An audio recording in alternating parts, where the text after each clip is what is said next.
Good evening. Evening, Trace. To use a baseball expression, this frankly is right in the governor's wheelhouse, which is to say it's a natural strength of his, managing major crises across the great state of Florida. And of course, that means that, yes, the governor will be off the campaign trail for just a bit. However, it's also an opportunity for him to not only burnish his reputation nationally, but obviously to also serve the people of the state of Florida in their hour of need.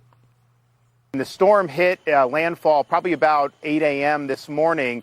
We've since restored 370,000 power to customers, and there's about 175,000 outstanding. So all those linemen have been working to get people back connected. We know that there's going to be a lot of things we need to do, but we want to get everybody back on their feet as quickly as possible. Meantime, former VP Mike Pence and South Carolina Senator Tim Scott were back on the campaign trail today, making stops in the great state of Iowa, home of the first in the nation GOP caucus, of course. While over in New England, North Dakota Governor Doug Burgum was chatting up Granite Staters ahead of the first GOP primary state. Of course, that being New Hampshire.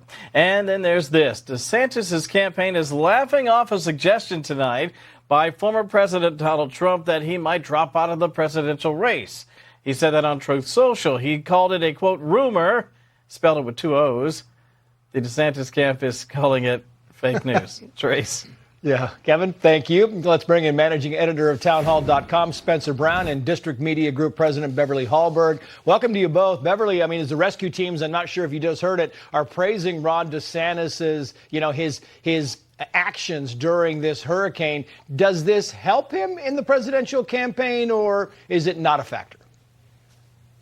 Well, he gets a lot of earned media, so from that standpoint, it's great for him to see him on all the airwaves. But here's the thing. He is somebody who is a known quantity as a governor, somebody who has handled natural disasters well in his state, but also somebody who has strong name ID based on how he handled COVID. So I think a less-known governor who was going through a similar situation would get a bigger bump in the polls that we are going to see from DeSantis because people know him. This is what he's good at. I think at the end of the day, it doesn't hurt him, doesn't necessarily help him a ton, but at least people are talking about DeSantis on the airwaves and not necessarily as much about the other candidates. You would think, Spencer, though, that if he's good at this and he did a good job at it, that people would take notice. He said this on Hannity a short time ago. Watch. The good news is that we have not seen the type of loss of life like we did at Hurricane Ian in the coastal areas. They did experience significant storm surge. Most of the people did evacuate. And so we're cautiously optimistic that we're going to end up okay on that. And he made it clear, Spencer, in these news conferences, he was totally focused on Idalia, wanted nothing to do with the presidential contest, at least for the time being.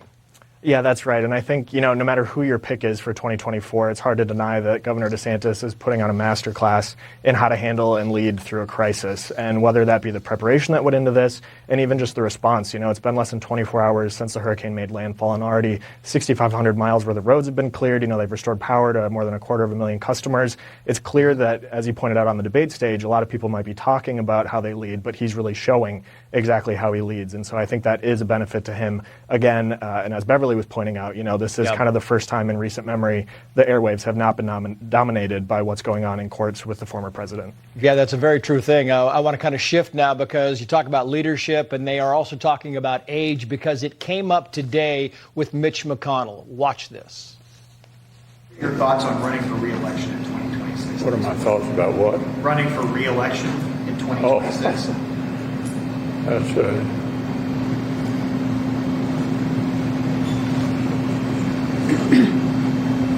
Did you hear the question, Senator? Running for re-election in 2026? Yes. All right, I'm sorry, you all. We're going to need a minute. Very difficult to watch, Beverly, and it's not the first time. No, it's not the first time. This is the second incident where he has had this freezing episode in a press conference. These have happened since he had that concussion in March when he fell at a D.C. hotel. I'm not a doctor. I can't say exactly what is taking place, but the doctors who have spoken on it this seems to be concerning, not something that's a one-time thing. Obviously, it's happened twice. I think a lot of people are asking about the age factor, whether it be Mitch McConnell, Joe Biden, Senator Feinstein. There are a lot of questions about age right now.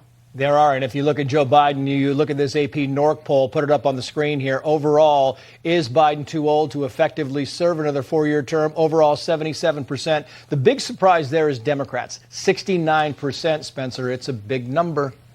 Yeah, it's definitely a bigger number than the president or his campaign team would like to see.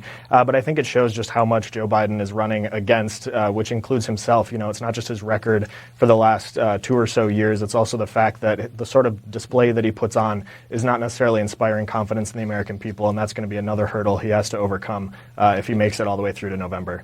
Yeah, Spencer Brown, Beverly Hallberg, thank you both. Thanks, Trace. Thank you. Well, smash and grab